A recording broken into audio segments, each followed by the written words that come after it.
and welcome back to A Sprinkle of Disney. You're tuning into our 6th episode today, which means, I've realised, Rosie, it means we're officially closer to 10 episodes than we are to 0. I didn't even think of it like that, to be honest. That feels pretty special. It was when I was writing that, I was like, which episode are we on? And I was like, oh my god, it's 6. That's past 5. And That's so exciting.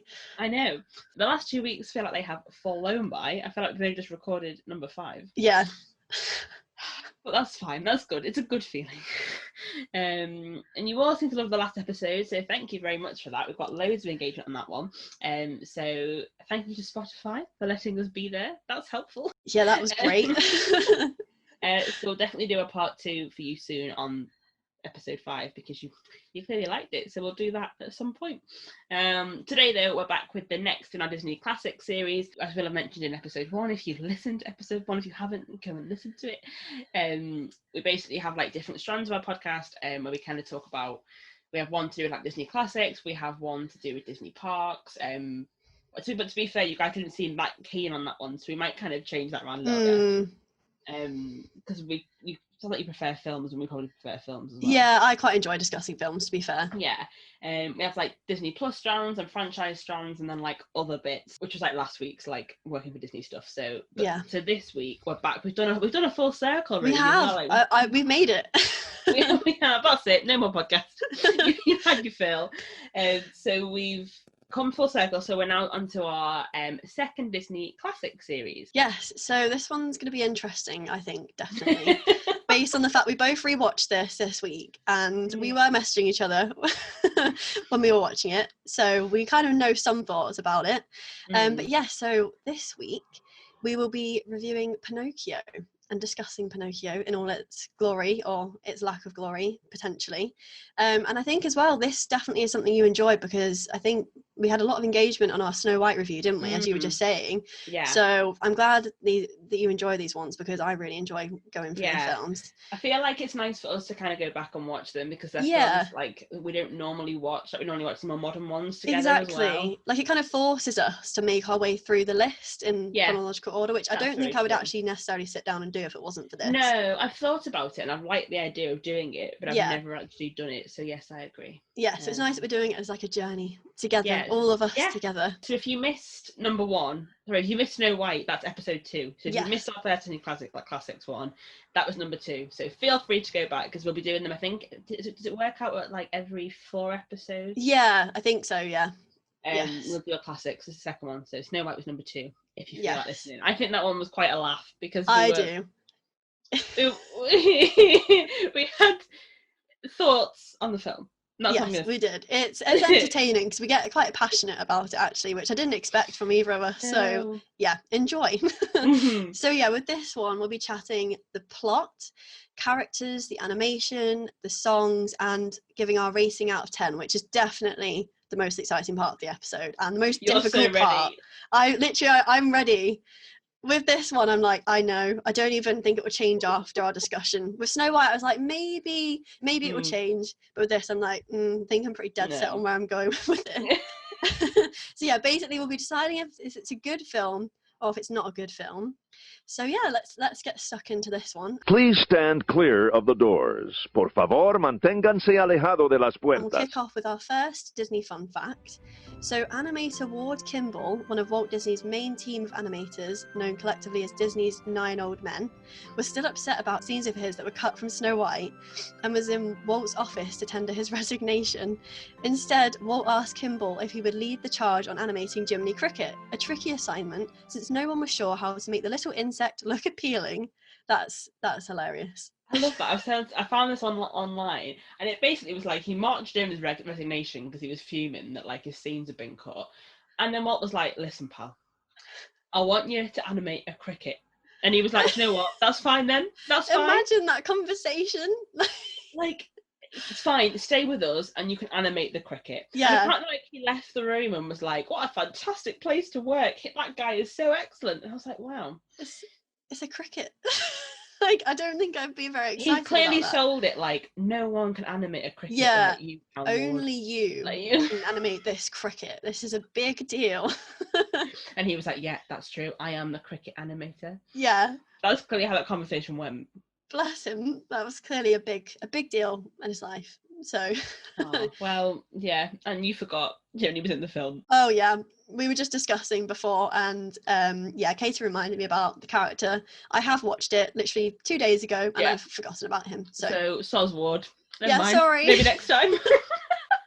So, Please segment one stand then, we're clear gonna be of the kind just doors. introducing Por Pinocchio, a bit favor, of background on it, manténganse things that we alejado de didn't las know, but things puertas. that are probably quite important to know when you think about the film. The plot summary, I'm not really sure how to summarise this Where film. do you start? I mean, there's a puppet. I think we'll start first with Geppetto, right? Right. So there's a lovely old man who's very kind to everybody else, and he hasn't got any kids. But you know what? The question is why. But we'll get to that later. He hasn't got any kids. He makes himself a nice puppet. He loves his wood carving, and he's like, "Ah, I wish I could have a real boy." And then a magic fairy comes out the sky and turns the puppet, and he makes a wish. He says a prayer. Yeah. Makes a wish. And then the blue fairy comes down and is like, "Cool, Pinocchio, you could be a real boy." But he's not technically a real boy yet. He's still a puppet, just with no strings. And he has to be like a good person to be a real boy. But it's quite challenging for Pinocchio to be a good boy, apparently, because he just doesn't listen to anybody. So the whole film is just people running around after Pinocchio while Pinocchio acts stupid and just follows strangers the entire film. Where he ends up turning into a donkey. He ends up working, like, locked in a cage, working for the circus man. He ends up in a whale. It's quite eventful, really. Yeah, the plot. and then there's a whole thing about him lying. When he lies, his nose gets longer. But that only happens once. I would just say that's way less of the story than I remembered it being. So if you're confused by the plot, that's fair, because I'm still confused. And basically it ends. They escape a whale. So, because Geppetto, his dad, goes looking for him. Yeah. And somehow ends up inside a whale. Yeah, he gets swallowed by a whale. And when I say whale, I mean like an actual animal that lives under the sea. And he ends up on that with his cat and his fish. Why does he take the fish? Why? That's my question. Well, anyway. I'm quite glad he did, otherwise she would have been left on her own when he was in a whale. Well, yeah, true.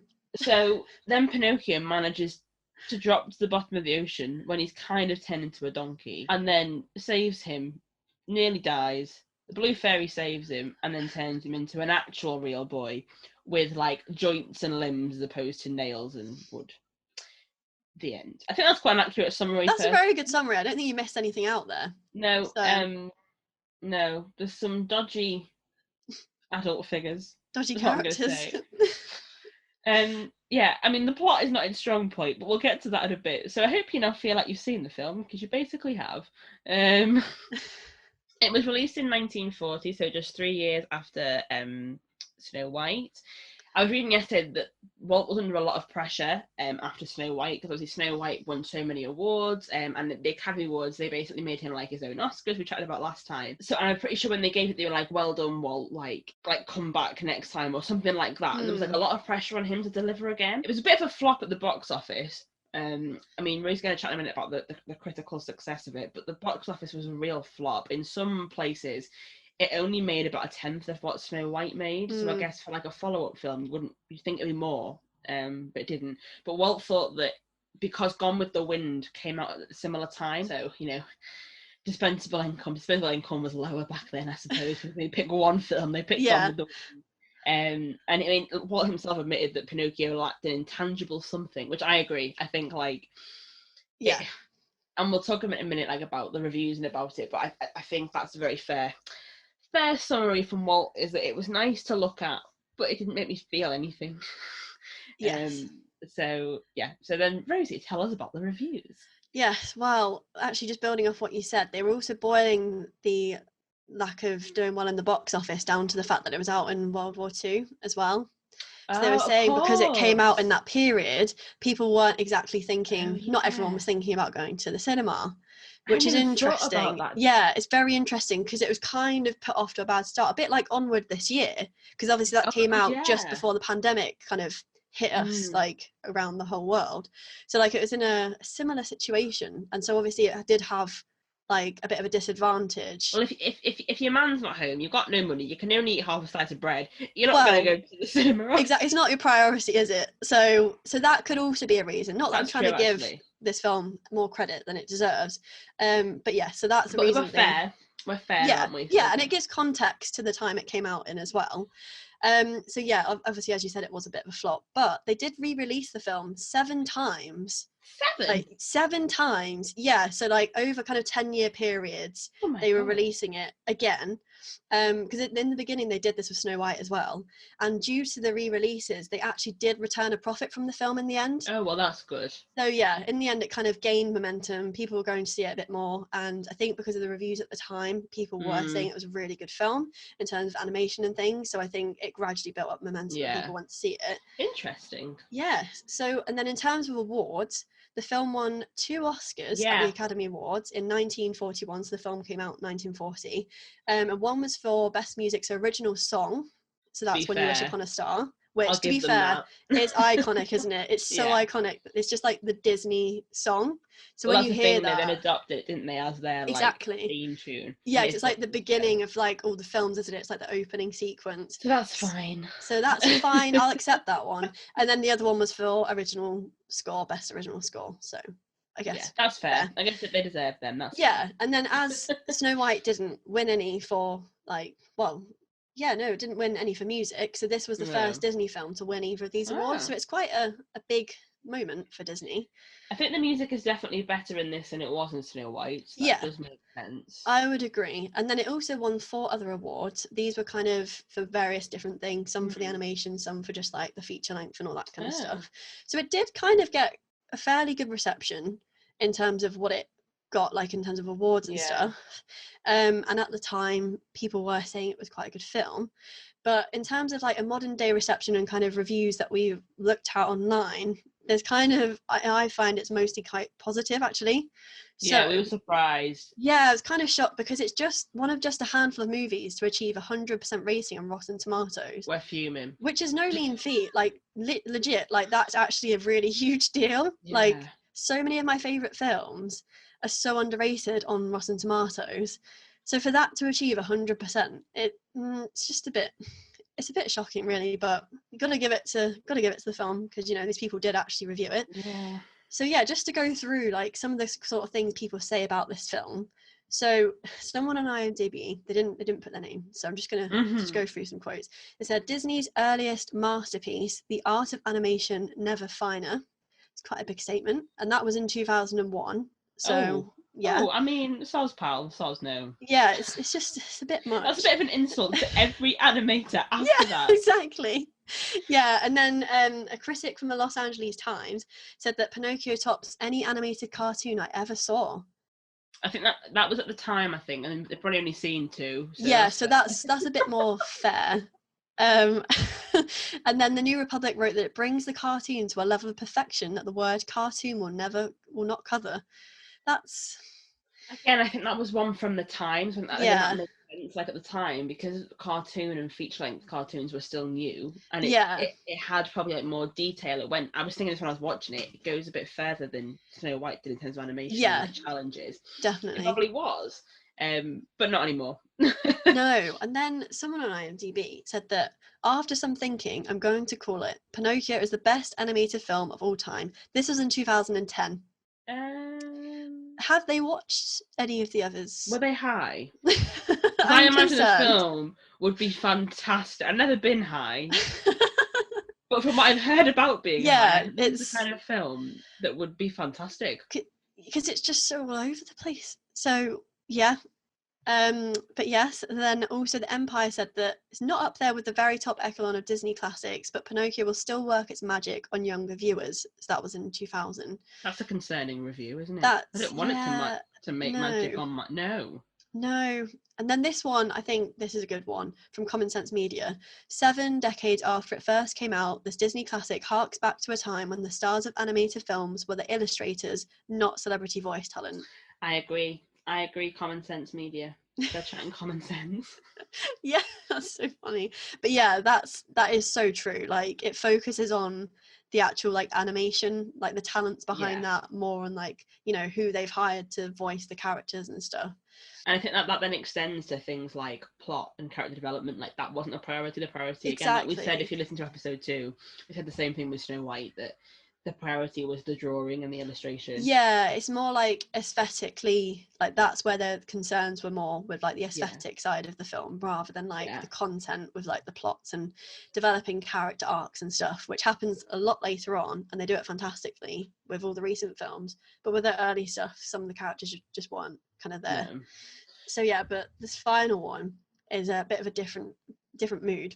Richard from IMDb, just Richard. So hi Richard, if you're listening.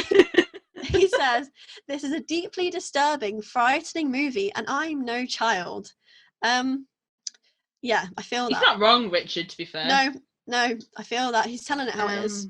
Richard clearly feels quite passionately about Pinocchio. He does. We should have invited Richard on for an interview. I think he'd have enjoyed. I mean, I'm on the same wavelength as him, because that's exactly what I thought. And I was scrolling through all these 10 out of 10s, and I was like, no.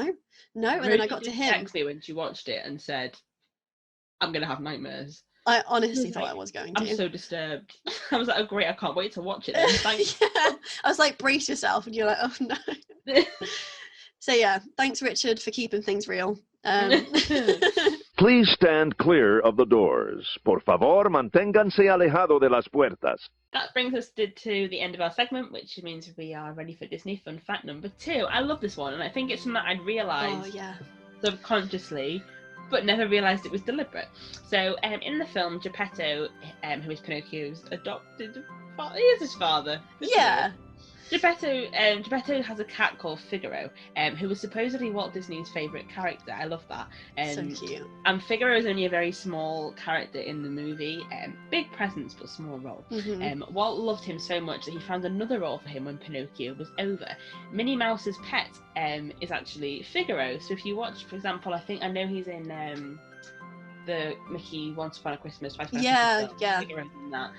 Minnie initially had a pet Cocker Spaniel, but the dog was ousted in favour of Figaro. I think that's so cute. I mean, it makes no sense, but I love that. Like Walt was like, "We're not done with this cat yet." I just like how he clung on to like one that's quite insignificant. Like it's not like a main character. Yeah. It's quite cute that he made that his favourite character. Yeah, and like to go through all that effort to kind of put them in like a mainstream mini. It is really sweet, and Figaro is adorable. So that's fair enough. I feel him. Yeah. So now this will be interesting. So we're going to move on to our thoughts on the film for its time, and then we'll talk about the film as an overall, so excluding the time it was coming out in. So, Katie, what do you think of the film for the time it was made? So in 1940. It's so hard because I feel like with Snow White you have all the gender politics around it to kind of justify it, but I feel like with this one, I mean, the whole World War II thing kind of makes sense, I guess. It's more like escapism and like absurdist, and it makes sense, the style for the time. But I just think, if I was in the middle of a war, the last thing I want to do is come and watch this depressing film. Honestly, like I'd want to go and watch something like Snow White or Cinderella. I wouldn't want to come and watch, people being eaten by whales and turned into donkeys and like, whipped and... so no wonder people didn't go and watch it. And I think it makes more sense actually because there's the whole, is it like the whole puppet show? Is it Swedish or Dutch? I think it's Dutch or German. Yeah. So that kind of makes it, I always wondered why. I mean, it's set in Germany. I forgot to say that before. I think it's set. No, is it Germany? No, it's Italy. It's Italy. It's Tuscany. It's meant to be set in. Oh, there we go. So so that makes no sense because it's a bit like with the Snow White film. It's set in Europe anyway. Yeah. But I mean, maybe that's why people didn't go and see it. Maybe the Americans weren't very keen on Europe at the time. I don't know. But well, a few issues going on in the world. Maybe they didn't want to go and see. It sounds bad, but maybe they didn't want to go and see a film that like wasn't American at the time. Like, because Pinocchio is obviously not an American name, obviously. Well, yeah, an Italian name. So you wonder whether that had an impact on it if they, because America more than anyone do the whole patriarchy. Not patriarchy. That's male. Yeah. Hey. Matriarchy. Which one are you looking for? No, like like. Patriotic. There we go. Patriarchy. It's like, where are you going with this? I mean, there's that as well, but that's another question. Yes. The whole like patriotic element better than anybody else. Yeah. So and their propaganda was pretty impressive in the wars for America. So I doubt people would have wanted to have gone and watched a film that was about Europe when they could watch an American promo film at the time. Yeah, I don't know. Probably not top of the list. No. I mean, animation wise, oh my god, it's amazing. That was the one part. Like, I love. You know, at the first, it's slow content wise, but like the first half an hour in Geppetto's shop, it's beautiful. with all the, I mean, I don't know why, it's a bit creepy in itself. Like, there's like people, like mums smacking kids. Oh, that clock I have an issue with. Yeah, that's not okay when she's like slapping the kid's butt. I'm like, no. It's just not acceptable. And there's like quite a few odd clocks, but the detail in them, even like it's different with Snow White. Like in Snow White, they'd have like a detailed headboard, but the rest was like blurred out. Yeah. Whereas in this, like his clock was detailed, the desk was detailed, like that. You can see the progression, I think, from animation there. Definitely, yeah. I loved that. So I think for its time and its animation, obviously it was incredible. Like you could not, deny that. Yeah. It was beautiful. Although it's quite funny watching back. Like, there's that really disturbing scene where all the kids are being kidnapped to Treasure Island, and they're all on that one cart. And like when it zooms out, it's just like little circles with like dots and mouths, like stick men. And it just makes me think like someone was like, oh, we forgot to animate this section. We'll just we'll just leave it. Because the rest of it's obviously like quite detailed even from afar, but just that bit does make me laugh. Yeah, I mean, I also had a good laugh. I think in terms of its time and as a child, it would have been funny. Yeah, I agree. had a right laugh in the first half an hour when the cat and the fish and they were dancing. I was laughing. I love that bit. That's probably the best part of the whole film. Yeah, it was too slow, but like it's actually quite enjoyable to watch. I agree. Yeah. So yeah, I think animation lovely. It feels like a weird choice for 1940, given the whole context. I mean, obviously they probably didn't decide. I mean, the war started in 1939, so they probably hadn't realised that when they decided it, there was going to be a war. No, unfortunate timing. It just feels like an odd release in the middle of a war. I agree. You'd have thought they'd have done something like, I don't know, American Kid Wonder or something. You know what I mean? Yeah. Especially because I know that Disney did a lot with the war effort, with cartoons and stuff. So yeah. Yeah, I don't know. I don't have a strong opinion on this for its time because I just feel like, yeah, the animation's good, but that's not an excuse for a lack of story. No, I agree. Like, I think the animation is probably the focus of, like, if we're looking at it in its time, then yes, the animation's like a huge step up from Snow White. That's the wow part, isn't it? Yeah, it is definitely. I think you're right as well. Like the clock scene is quite a wow factor, especially back then. It would have been like, for now, it's still even like, whoa, like they had that in 1940. So I can imagine like going to see it and thinking like, wow, like look at how we're evolving. And like we do that now when we go and see films, like all the CGI and everything. We're like, whoa, like this is amazing. So it would have been like that kind of moment, I reckon. And the other thing I was reading about as well is that the scenes with the animation flow a lot more seamlessly in this than Snow White. Yeah. So in Snow White, you can kind of see them like in their like individual scenes, and they don't kind of go like as flawlessly as Pinocchio. That's very true. Where you don't actually notice like when the scene's ending, because it just goes transitions straight into it. But with Snow White, there's like moments of like pausing and then it moves on. So that's a really good point. So that's definitely like a development, and it's progressive. So that's also something that I think would have been quite impressive, seeing it kind of just be continuous storyline with no interruptions or no like slow bits going on. So yeah, I think like the animation is definitely one of the things that I'd focus on for the time period. And again, I think you're right, like it's weird though because it's hard to call it escapism, because you're right, like I wouldn't want to escape to that. Like I think it's more escapist because it's absurdist. I think that's the thing. It's so removed from reality. Exactly, yeah. That but it's not enjoyable. Like if I was going to forget about my problems, that wouldn't help. No, it probably cause more problems. Yeah, like it's not a feel-good film, is it? Let's be honest. No, it's not. So like yes, it's definitely like a triumph in terms of animation. Yeah. Because it's moved on since Snow White, so that's obviously a big deal. And I can imagine that being a big thing at the time. But like you're right, like why was this the next one? Why wasn't it something else? Like it seems like such a weird choice for their second film. And obviously we don't exactly know why it ended up being the second one, but it is just a bit strange. So yeah, I think like animation kind of gives it credibility, but other than that, I'm struggling to think of upsides. it's just a film that I think it's hard to also have an opinion on. Like, you may disagree, listeners, but it's hard to even have like I like it, I don't like it, because there's nothing to like. That's what Walt Disney said. It's intangible, and there's nothing for me to be emotionally connected to. Like, at least with Snow White, I could emotionally connect negatively.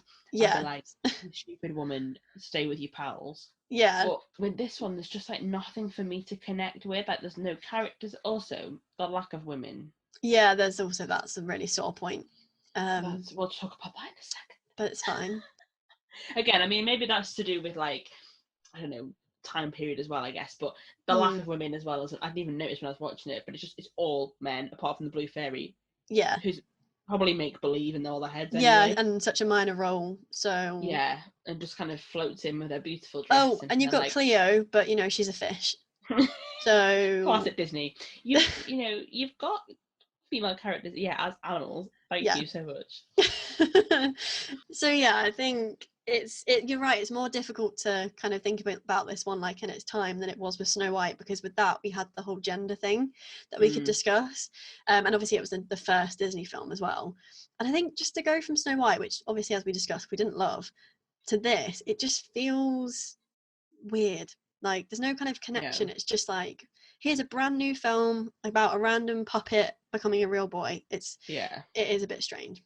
So I've just been, after our question of why Pinocchio, I've done a little Google, and actually it took 3 years for this film to be made. So they started around this when Snow White was in production, so they wouldn't know about the war, which makes more sense.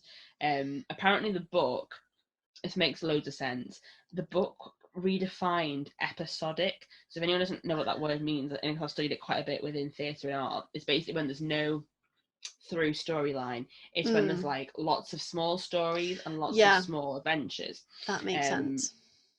Apparently it redefined the idea of being plot driven, so the fact that the plot wasn't seamless, it was more like it's episodic as opposed to chronological, if you like. Yeah, interesting. And apparently the book had too much story for like a series of films as opposed to one film. So it sounds like that might make sense to why it's so odd. Yeah. They just kind of probably just picked sections from the book that they thought would look good on the screen.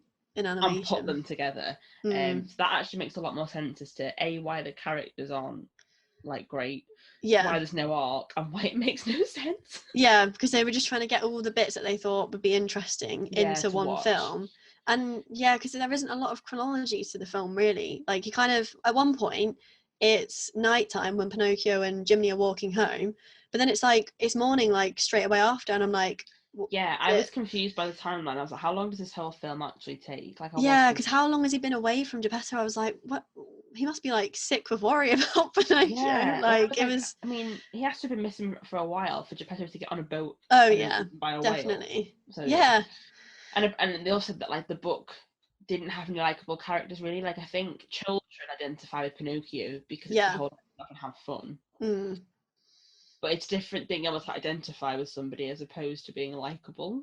So I think the film tried to bridge that, but there's not, for me, there's no characters that you can connect with, and I think that's what they missed out on. Because at least with like the dwarves, you felt like you were part of their family when you like watched that scene. This, I was like, I don't really want to be part of Geppetto's family. It just sounds like too much trouble, to be honest. So like in terms of the film overall then, I mean, I guess it's not going to be too different, but like what are your thoughts? I think, you know what, there are parts that I love the music, and obviously there's like iconic music, so you've got like When You Wish Upon a Star, you've got No Strings, which I just think is such a funny series, and like animation wise that's so cool, the puppets. There are good songs in it, and the music behind it is beautiful. Always Let Your Conscience Be Your Guide as well, of course. That's a classic. So I really like the songs in it. I think they're just like, they're classic Disney songs. I was laughing actually because you've heard an episode when I did a theatre degree, and I'm like a massive fan of theatre, and it just made me laugh. Like, this feels like it was the beginning of where theatre was like villainized as a career, because like at the beginning they're like, oh, didn't you know the easy way out of life is through acting? I'm like, first of all, that's a lie. Theatre is not the easy route. Do not listen. What a lie from Honest John. Makes sense. And then the whole, like, you know, when he tries to go acting and then, you know, they're all trying to scheme and bribe and exploit each other. I was like, well, to be fair, it's probably quite accurate. But I feel like, you know, that wasn't a great representation of that industry. So No. that was a bit disappointing. Bit undermining. A little bit. I was like, no wonder all of these people hated acting, because I think acting in like showbiz was like a much more respectable and like achievable career back in the 40s and 60s, I think. And now in our modern day, we're like, oh, you can't act, and it's Pinocchio's fault, I've decided. Well, there you go. There's the scoop, everyone. What else about the film? I think I did have other things to say. We're chatting about characters. We're chatting about Pinocchio and Jiminy Cricket later, so I'll leave them to the side. Oh, that was it. The animation of the ocean. To be fair, I thought that was a real step up. So, you know, like when Pinocchio and Geppetto, spoiler, escape, spoiler from 1940, they escape the whale. And they basically get like washed up on shore, but there's like massive waves. Yeah. I thought that for its time was incredible. And kind of watching the details, like the waves lap on the sand, I thought was really, really cool. Yeah. I thought it must have taken them so long to do. So I loved that. What else? Then there's the whole Treasure Island part, which Pleasure Island, which makes it even worse. Pleasure? Yes. That's unacceptable. That's why it's even worse. Pleasure Island. Yeah, because they're meant to go there and like fulfill all of their. It's called Treasure Island because then we're all going to go there and, you know, just that sounds like an arcade. People go. That's why they're all like they've got like cigars and drinking, and which unacceptable, by the way. But yeah, that's why. I just thought. I mean, I got the whole vibe. I just didn't realise it was called Pleasure. That's really disturbing. Yeah. Why Disney? Why? Yes, exactly. So that whole scenario. I also feel like as a kid, the movie felt a lot longer. Like, I remember thinking that the donkey part lasted ages. I think it just freaked me out when I was younger. Yeah. I thought that lasted ages. The fact that, okay, here's a problem. Pinocchio has become known as, like, the boy who lies. He legit lies one time in this movie. Only once does his nose actually, like, grow long. Yeah. And then he apologises, doesn't lie again. So I'm sorry, because as I actually thought before I watched the film, Pinocchio is a little brat, because in my head I was like, he just lies all the time and he's selfish. That's what I remembered from being a kid. And then I watched it and I was like, actually, he literally lies once. It was kind of irrelevant in the end, to be honest. And to be fair, it wasn't his fault because he was literally abducted. Yeah. Like, he was literally abducted from on his way to school. Yeah. So, you know, brainwashing, it makes sense, really. It does.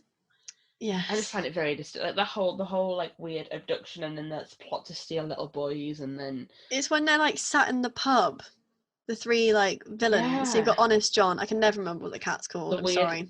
Cat who's just and high then all the this time. Man, I don't know if he's an animal or if he's a man, to be honest. That's how much I paid attention. Yeah. And he's like whispering the whole like task of rounding up these boys and taking them to Pleasure Island. I need you to find me little boys. And I was like, yeah. It's like, no, thank you. And also, I find the fact that like the Honest John, like he's a fox, like smoking and drinking really disturbing as well. Like I don't know what it is. Yeah, like he to be fair, as a character, he really disturbs me anyway. I'm terrified of him, and I used to be terrified of him as a kid as well.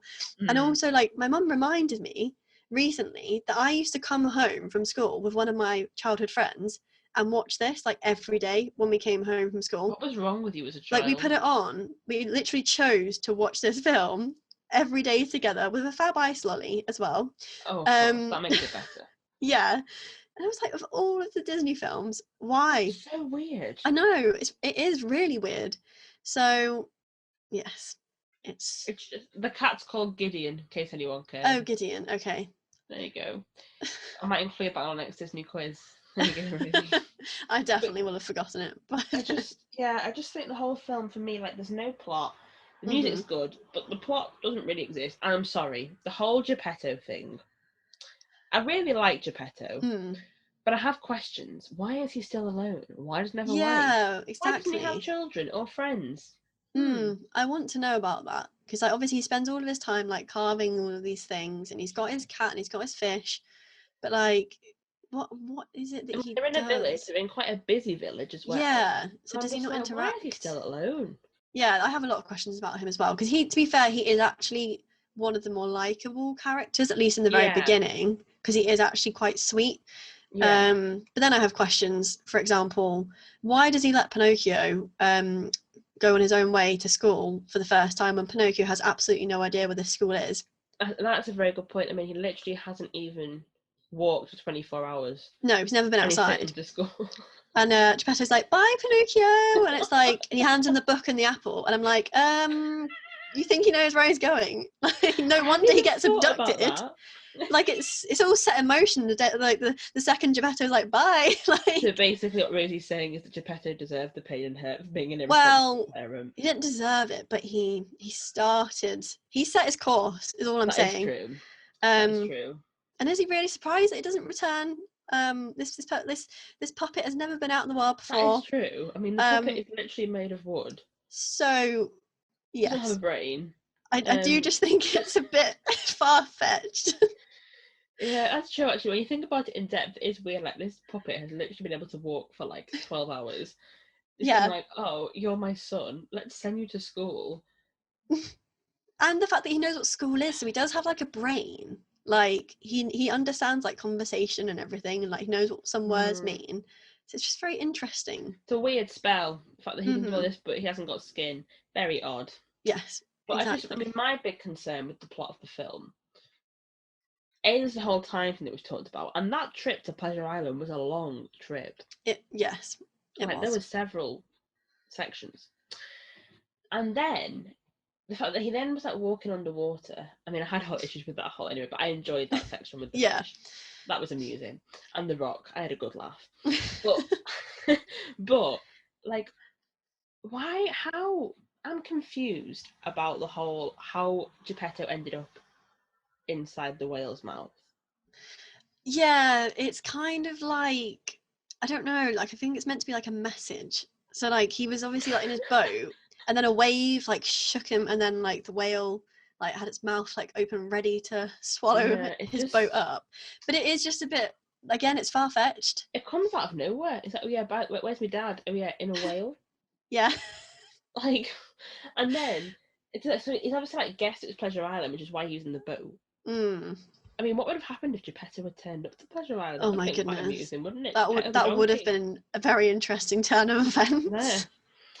And the fact that he just like resigned, and then when he's not even surprised to see Pinocchio, like he's happy to see Pinocchio, but he's not surprised that he's in a whale's mouth.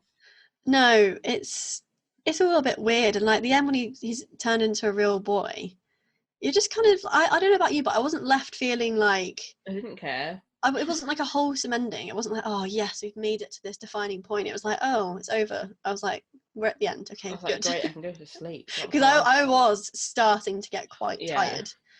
So I'd switched off, to be honest. I don't even know which point it was, but I think it was when they're in the whale's mouth, they're planning their escape or something. Like, I'd switched off. Oh, like when he was planning the whole sneeze, like getting the whale to sneeze them out. Well, no, I quite enjoyed that bit. What was the bit? So I don't even know which bit I turned off at, because I was just like, I don't even know what's going on anymore. So, yeah. So I guess overall then we feel kind of the same, I think, which is interesting. I'm kind of glad actually, because I would be a little bit concerned. No offense to anyone, like if this is your favorite Disney film, I'm so sorry. You obviously see it for different reasons, but well, there's that too. Have you seen any others? But clearly you see something in it, and that's fair enough. Like, if you do, please let us know what you like. Yeah, please leave us like a comment, and I'd love to see why it's your favorite film. Side. It would open our eyes. We are confused. I mean, it makes more sense knowing about the book. That does make more sense as to what they've done. I think like a bit of context helps, but even then it's, Please stand clear of the doors. Por favor, manténganse alejado de las puertas. So anyway, moving on then to our third fun fact. So in the book that Pinocchio is based on, Carlo Collodi's The Adventures of Pinocchio, Jiminy Cricket is much less significant, and he actually dies halfway through the film when Pinocchio drops a hammer on him. That shouldn't be funny, but it is. It's pretty morbid. But it's just... I just want to know, like, why has Pinocchio got a hammer? Yeah. Honestly, this has made me want to read the book. I'm not even joking. Like, in the next fun fact, you'll hear more. But it honestly makes me want to just read the book, because the book sounds so bizarre. Like, why has Pinocchio got a hammer? And why has he dropped it on a cricket? it just gets weirder the more you look into this whole Pinocchio thing. Poor Jiminy Cricket, because he was just trying to be a nice fella. Well, Yeah. he was in the film. Who knows what he was in the book? He could have been like a sea serpent. Who knows? Like, very true. yeah. So, well, there you go. Jiminy Cricket was maybe that was why he's such a bigger character, because he had to convince that animator. Well, it was like, what character can we make bigger so that Ward will stay? The cricket. Yeah, they gave him a bigger role. Yeah, maybe. So that brings on to segment 3, quite nice actually, where we're going to discuss the characters, and like that, because we've obviously mentioned already that the characters aren't particularly likable or like emotionally interesting, relatable. So we're going to chat through about like Pinocchio and Jiminy, because they're kind of the main ones, and we've chatted about the others as well, really, because that's it. There's not very many characters in this film. No, there's not. No. So Rosie, what did you think of the characters in this film, but specifically Jiminy Cricket, who you forgot was in the film? Yeah, so I think that says a lot, to be honest. But I'll start with characters I like, because literally an hour ago, and we were updating this. Bearing in mind, Rosie watched it 2 days ago. I was like, oh, I forgot. I need to edit and put Jiminy Cricket in. And she went, oh yeah, he's in the film, isn't he? I was like, yes, Rosie, he's in the film. So yeah, I think that says a lot about how I feel about his character. But I'll talk about the ones I like the most first, to kind of give a positive light. I feel like I've been quite negative. We need to You're going to mention the animals, aren't you? I am, of course I am. So Figaro and Cleo are 100% my favourite characters in the film. I literally live for the start of this film, because I love how Figaro's animated. Like he's a he, right? I think it's a he. He's like fluffy, and you can tell with the animation that they drew him like in that way to make him look fluffy, and that when he's dancing around. Also, I love that he has his own bed. Literally, he's got his own quilt. But then I love how he like snuggles up with Geppetto, and there's a scene as well when Pinocchio, Geppetto, and Figaro are all in the bed, and they've all got nightcaps on, like matching ones. I know.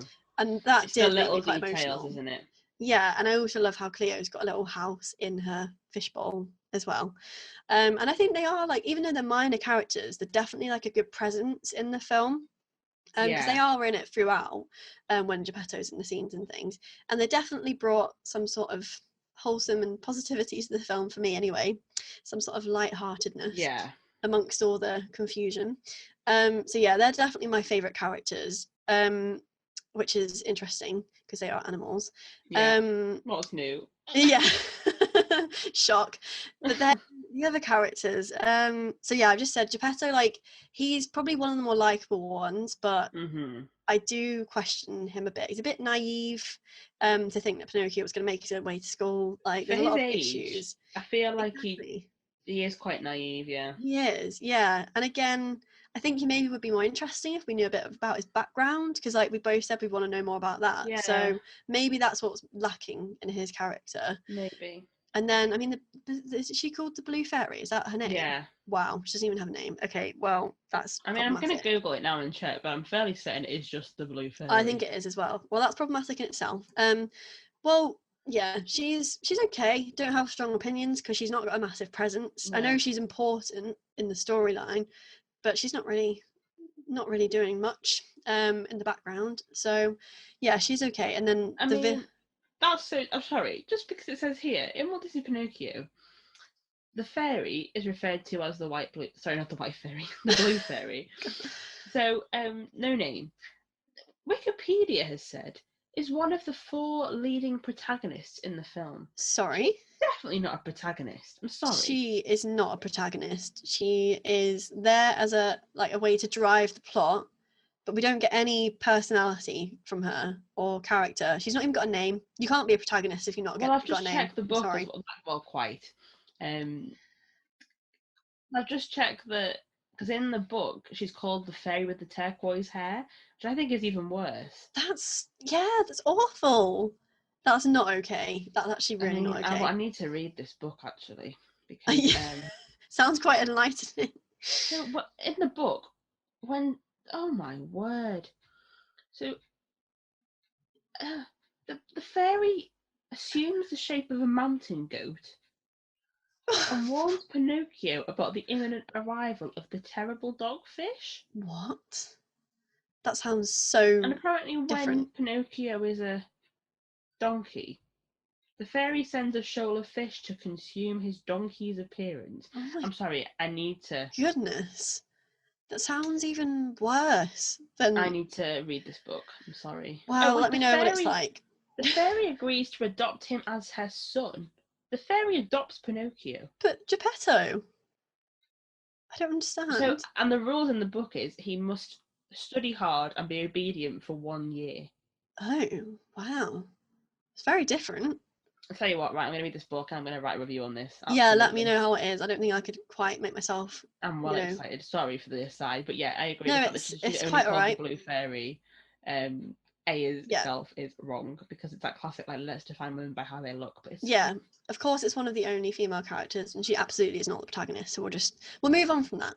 So then the villains. Yes. Well, I am, as I said, I'm scared of Honest John. He's a dodgy character, and he's not someone I'd want to meet out on the streets. He's got a weird voice as well, hasn't he?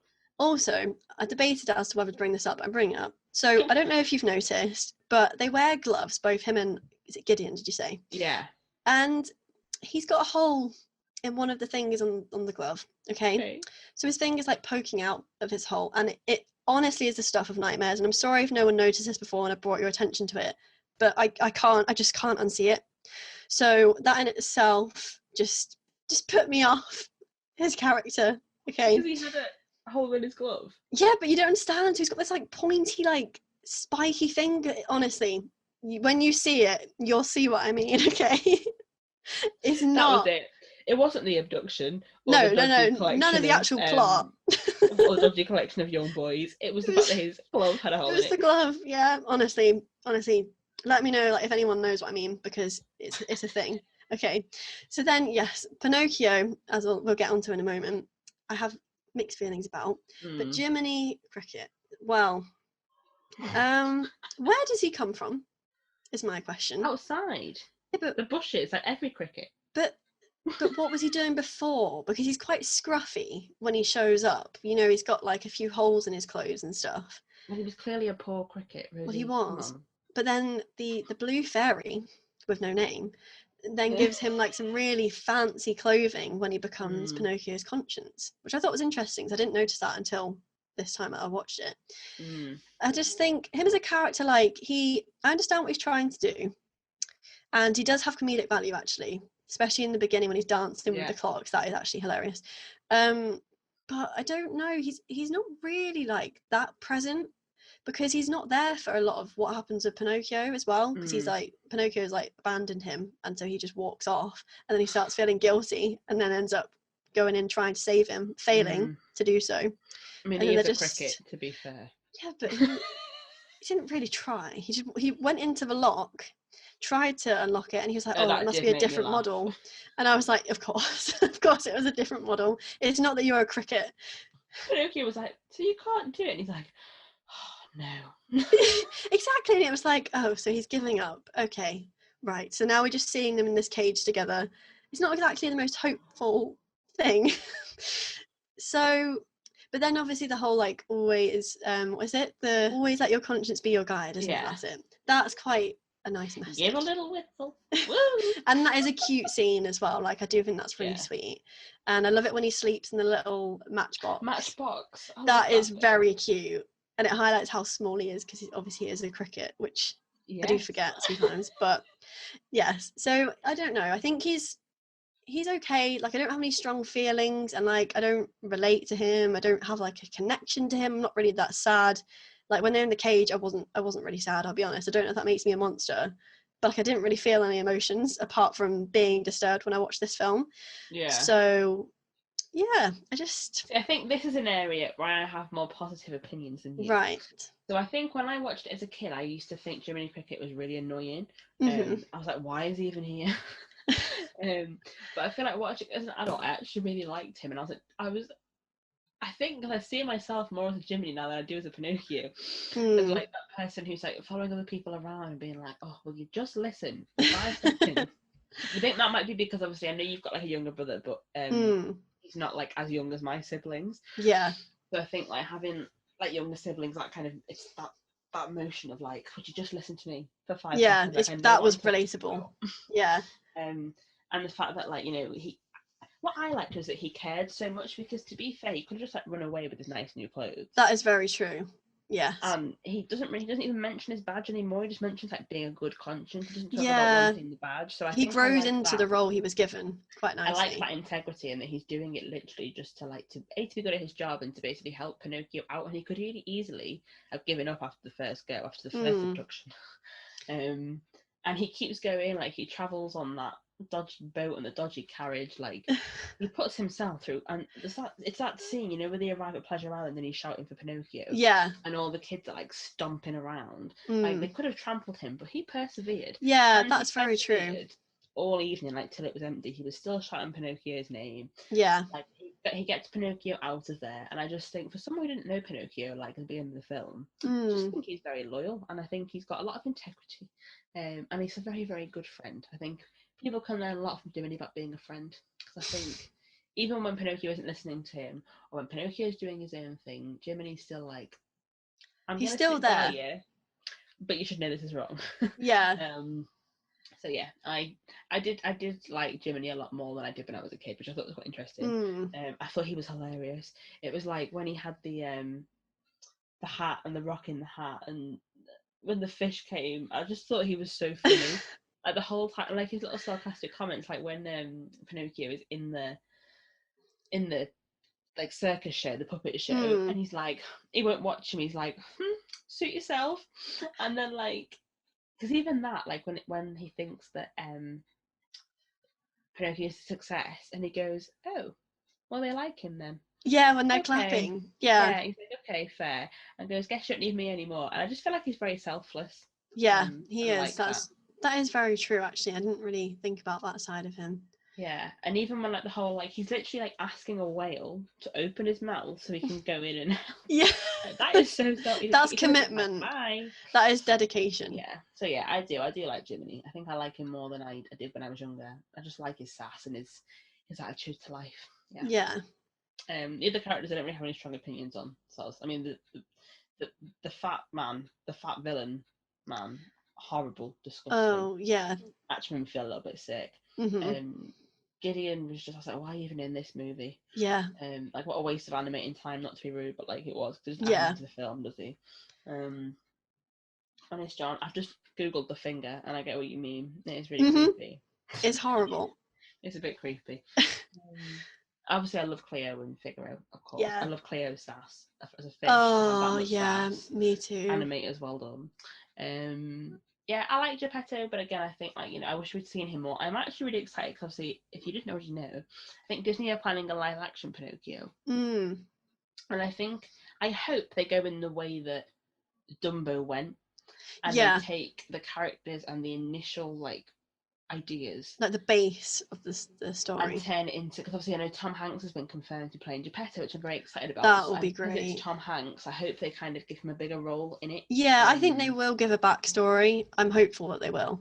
I think a backstory to him and his life, because imagine this, right? Imagine Geppetto had a family and a wife, and he had children, and then maybe the plague came, or maybe they drowned. It would just be so much more emotionally involved if there was an actual backstory. That tiny little element would actually make the whole film so much better, because you'd understand why he wants to find Pinocchio so bad. Yeah. And you'd understand, like, so when Pinocchio is like off doing things or in danger, you'd be thinking, but Geppetto has already lost one child. He can't. Yeah. I think that makes a difference. So I'd be interested to see what they do with those characters when we get to the live action. But yeah.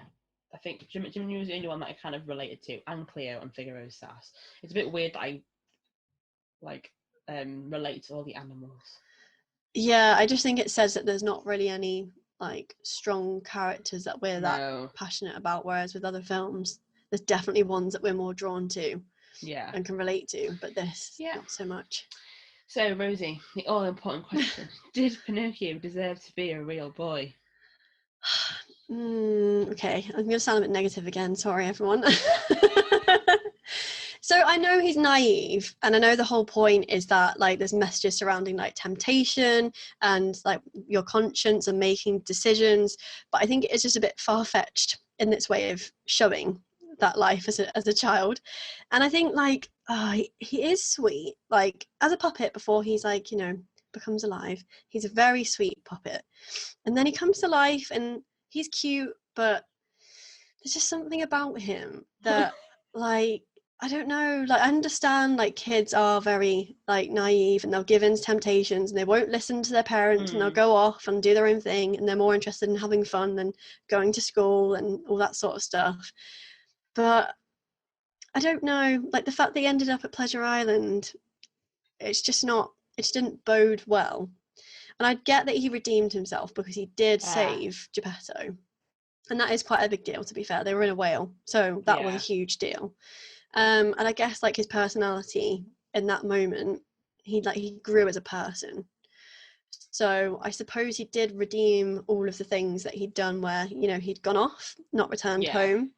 And also he did have a series of unfortunate events, if we're being honest. It's not like he necessarily chose to bump into he was Honest very John. much exploited, to be fair. He was very much exploited with the whole puppet thing, like the show. And then after that, the whole Pleasure Island thing, again, temptation, he was convinced. So again, it's like, if there's a naive child, you can't really say it's their fault because they don't know, and especially a puppet who has no idea of the world. Forgetting that part of it as well. Exactly, it's even worse. Like, so, like, he doesn't necessarily have a clue about what's wrong and what's right, even less so than a normal child. So you can't really blame him.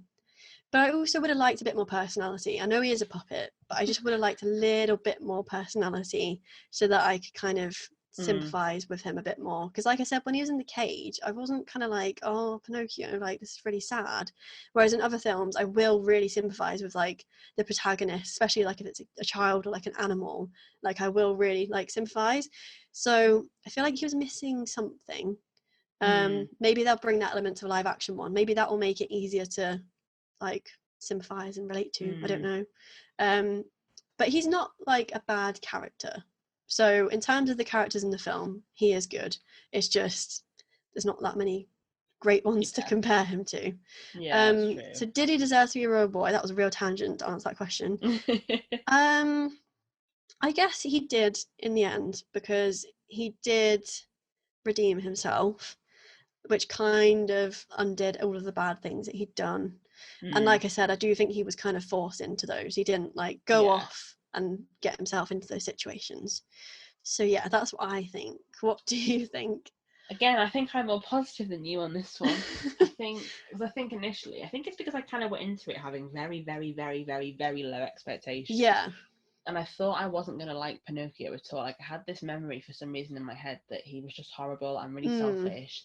And then as an adult, I'm like, actually, he was literally exploited by most adults in his life. Yeah. And like you say, it wasn't his fault. And I love, because even when he goes to, like, Pleasure Island, it's that ginger kid who's, like, leading all the problems. And even when, like, they're on the cart, and he's just so naive. Like, he's talking about, like, how, like, Honest John giving him that card. Yeah. And he keeps just trying to say, like, I've got this card, like, trying to share it. And that other, like, loud-mouthed kid is just like, oh, we'll go in here and it's meant to be great and I love this. And it's like, shut up and let Pinocchio speak. Yeah. That's how I felt.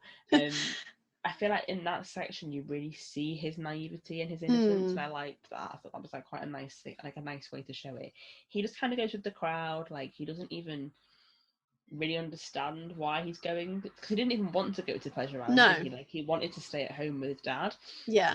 So, and then when they leave, I mean, it did make me laugh that he literally just, like, left his mate as a donkey and legged it. That did make me laugh. But I love the fact that he goes and he literally ties a rock to himself to the bottom of the ocean to find his dad. He literally, like, he walks on that ocean bed for so long to find his dad. It's so selfless. And I just feel like that was the part for me where I was like, yes, you deserve to be a real boy. Because I was like, actually, like, he just gets it. Like, you do anything for your family. The fact that he literally goes into the whale. Even though these fish are like, don't go and see Monstro. Monstro is the whale. Yeah. Like, he goes in anyway, and then, like, even when he gets there and his dad's like, it's fine, we'll pass our days in here. He's like, no, we're getting out of here. Yeah, he wants a better life for them, which is nice. Yeah, so he, like, manages to find a way to get them out, and then when they do get out, he also, like, sacrifices himself when Geppetto is, like, nearly drowning, and he's like, no, Pinocchio, save yourself. And then Pinocchio could have but he didn't. And then ended up basically dead. So I think, yeah, I think like my opinion of him has definitely changed when I was a kid. I actually quite like him. I think you're right. I think he's missing something. Yeah. Maybe it's because he doesn't actually talk a lot, and he's missing. He's a follower, and that's a problem. So you he's not that individual. I know he's a puppet, which makes him individual from everyone else. But you're right. He just blends with other groups. So he just seems to slot into scenes. Exactly. Like making the scene. But I did like him. I liked him more than I thought I was going to as a character. I didn't relate to him. I don't find him interesting. But I liked him as a character. I thought he was very selfless. And it's a problem. He's too trusting as well. Obviously. Yeah. But I think that's quite a nice feature to have. It's dangerous, but it's quite a nice feature to have, is to be trusting and stuff with people as well. And to see the good in people, I suppose. It's nicer to be that way, I think. Definitely. Until it gets you abducted twice. Well, yes. So yeah, I think I would say that he did deserve to be a real boy, because that last half an hour he put himself through some trials. Yeah, so, he did. He proved himself in that section of the film. And he never lied again either. Like he was that's true. Lie, which, to be fair, he was a puppet, so he didn't know that lying was bad. That's true. This is the thing as well. It's a bit difficult to analyze him because you don't know what he knows. You kind of have to assume that he doesn't know anything. But then also, as soon as he's born, let's say, he does know how to speak and he does know what things mean. So it's kind of like, what does he actually know? And also, what age is he meant to be? I always felt like about 4 or 5. Yeah, I was going to say 5. So yeah, that kind of works, like the naivety and yeah. So I'm wanting to say yes. Yeah. Okay. Well, we're in agreement. I thought no. Initially, before the film, for some reason, I thought no. He didn't deserve it. I don't know why I thought that, because he tried really hard. He did. So yeah. Yeah. No, I agree. He did deserve to, but I think there's something missing that I hope they bring to his character. I hope they give him more of a personality. I think that's what I was looking for, just something. He doesn't really make any choices, does he, apart from follow the people until that bit of let's go and find my dad and escape.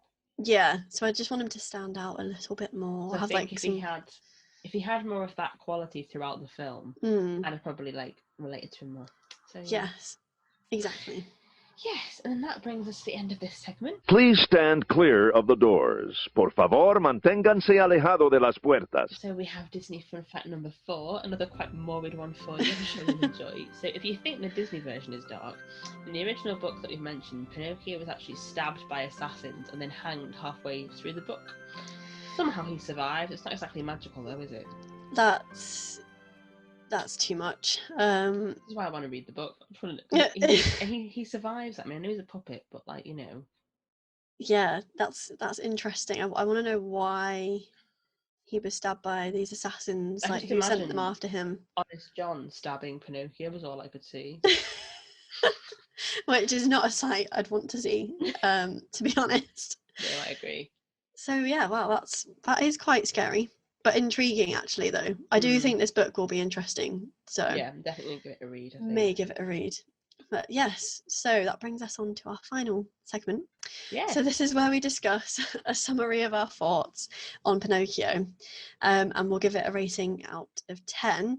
So if you haven't already listened to episode 2, we did actually give scores to Snow White. So a bit of a spoiler, but listen nonetheless. So I think, Katie, you gave a 4.5. I did. Yes, and then which was generous, to be fair. It was, in hindsight, I think as well. Yeah, quite generous. But then I went even more generous. To begin with, I gave it a 5. But then I was like, no, I need to lower the tone a bit, because otherwise there's going to be some things. A halfway point. So exactly. That, every Disney film, is averaged out as Snow White, and that's quite brave. Exactly. So I moved it down to 4.75 because I was like, no, I can't cope. When I review all of my scores at the end of all of this, if I've managed to mess it up with Snow White, then yeah. So I had to change it. Yeah. So yes, they were quite low. To be fair, I think initially mine was going to be about a 2, and then when we actually discussed it, I realised that I like more of it. A 2 just sounds dire. It sounds like a write-off of a film. Oof, yeah. Wow. So Pinocchio, yes. So, so what are your overall thoughts on the film, and how would you rate it out of 10? So, would I watch this film again? No. Like, I might watch it again to like show somebody else how crazy it was. Yeah, Would it's a I say, laugh. hey, let's put like I might watch it with like a group of friends and be like, oh my god, this is so crazy. Yeah. Would I think, oh, I've got a night off, let's cuddle up in bed and watch Pinocchio? No. If I wanted nightmares, I might. Mm. Like I said, I like the music. I do like Jiminy Cricket. I do. I think they managed to get quite a mature character into the film in a clever way. Pinocchio was like enjoyable to watch. Like himself, I was like, yeah, glad you're a real boy. But I think the big thing for me, people who know me know that I'm big on story and I'm big on character. Like the animation was beautiful, and I've got a growing appreciation for cinematography. So love the animation and the illustrations, but I just feel like for me, because there was no emotional engagement in either the plot or the characters, why would I watch it again? Do you know what I mean? It kind of falls short. Even though the animation's stunning, it lets it down with the plot and the characters. Yeah, because once you've seen the animation, you've kind of seen that, then that wow is kind of gone. Exactly. Whereas, like, when you have an emotional connection, that's what brings you back to a film. And I don't have one, so my score is quite low. No, I'm going with a 3. That's not reflective of the animation quality, because the animation is lovely, the songs are lovely, but that's where the 3 comes from, because I just wouldn't watch it again. Like, I just wouldn't. I didn't enjoy it.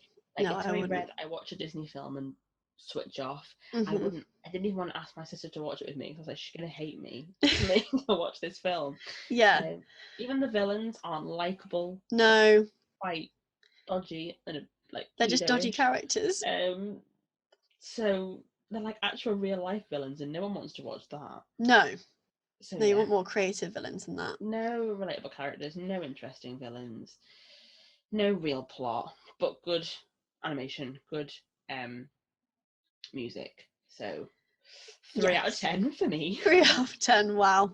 Well, Walt would not be happy with that rating. With me. Walt said it was intangible, and that's the Very same true. reason that I've given. So very me true. Walt are cool. It's fine. How about and you have said one of the better features is, Figaro his animation as well, and that's what he was into. So. Exactly. So okay, fair. Yeah, thank you. Your go. Well, yes, I'm so excited about this. I don't like reviewing things because I never know if I go too high or low, and it's quite stressful, to be honest.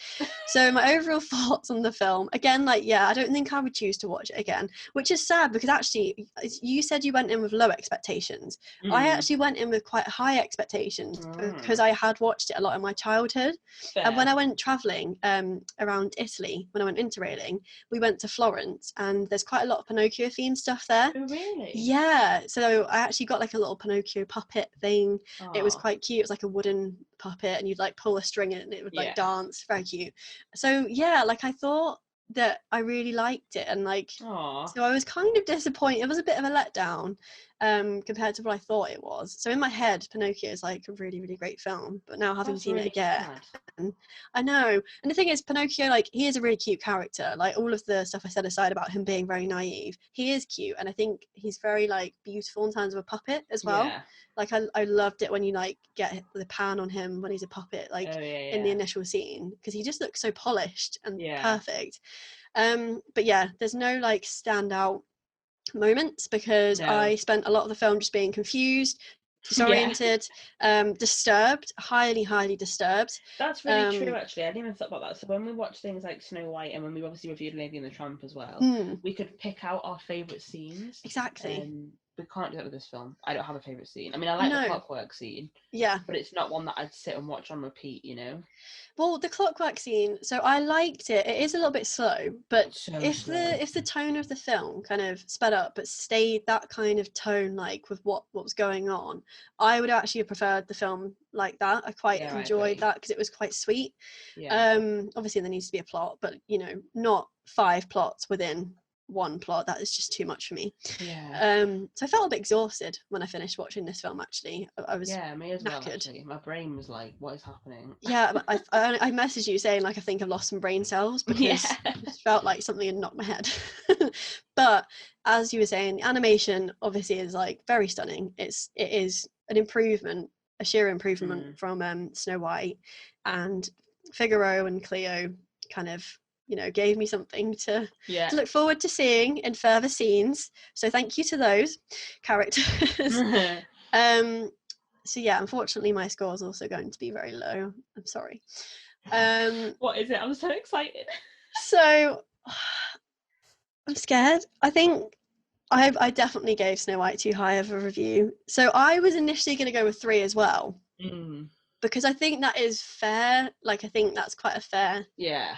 But now having decided that I think lower of it than you. Yeah, that is true. I think I might have to go like 2.5, which I think that's fair. I think because you really there was none of it that was redeeming for you at all. No, it was just the animals, and like Pinocchio is sweet, but it's not enough to save this movie. I really, really like characters that I would want to be friends with, or I could relate to in some way, or are really, really cute and have personalities that make them cute. Yeah, that was just lacking there for me. Pinocchio will be such a liability on a night out. Can you imagine? Oh my goodness! You wouldn't see him for like 2 weeks. Yeah. Like, yeah, that is so true. They'd be like, "Oh, I saw him walking off with this stranger down the alley," and you were like, "Well, he's dead." Yeah.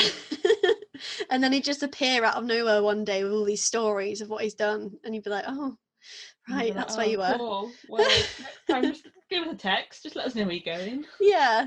So, okay, pretty low scores then, a 3 and a 2.5. Wow. So that's Pinocchio. Sorry. So yeah, please, like, if this is your favourite film, I really hope we haven't brought you down or put you off watching it again.